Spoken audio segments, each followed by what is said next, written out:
ইরানের সঙ্গে ২ সপ্তাহের যুদ্ধবিরতির মেয়াদ ফুরিয়ে আসতেই নতুন করে সংঘাত শুরুর শঙ্কায় ছিল গোটা মধ্যপ্রাচ্য।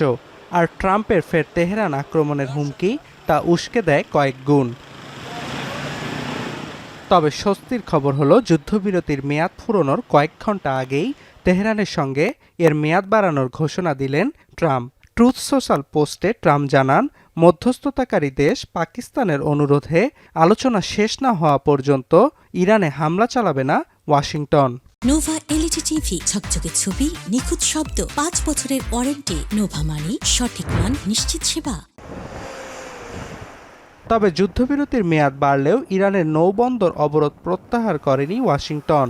ইসলামী প্রজাতন্ত্রের নেতারা ঐক্যবদ্ধ চুক্তির প্রস্তাব নিয়ে আলোচনার টেবিলে বসা না পর্যন্ত মার্কিন সেনাদের ইরানের জলসীমা অবরোধ অব্যাহত রাখার নির্দেশ দেন মার্কিন প্রেসিডেন্ট। এ বিষয়ে বিস্তারিত কথা বলেন যুক্তরাষ্ট্রের অর্থমন্ত্রী স্কট বেসেন্টো।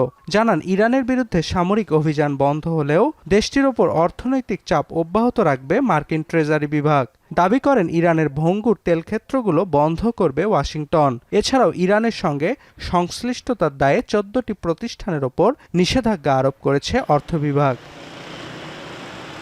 কিন্তু এখন পর্যন্ত ট্রাম্পের যুদ্ধবিরতির মেয়াদ বাড়ানোর বিষয়ে কোনো আনুষ্ঠানিক মন্তব্য করেনি তেহরান।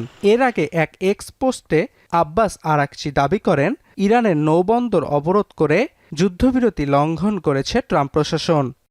তবে যুদ্ধবিরতির মেয়াদ বাড়ানোয় ট্রাম্পের প্রশংসা করেছেন জাতিসংঘ মহাসচিব অ্যান্তনিও গুতেরেস ও পাকিস্তানের প্রধানমন্ত্রী শেহবাজ শরীফ। অর্ণব প্রসাদ, এখন বিশ্ব।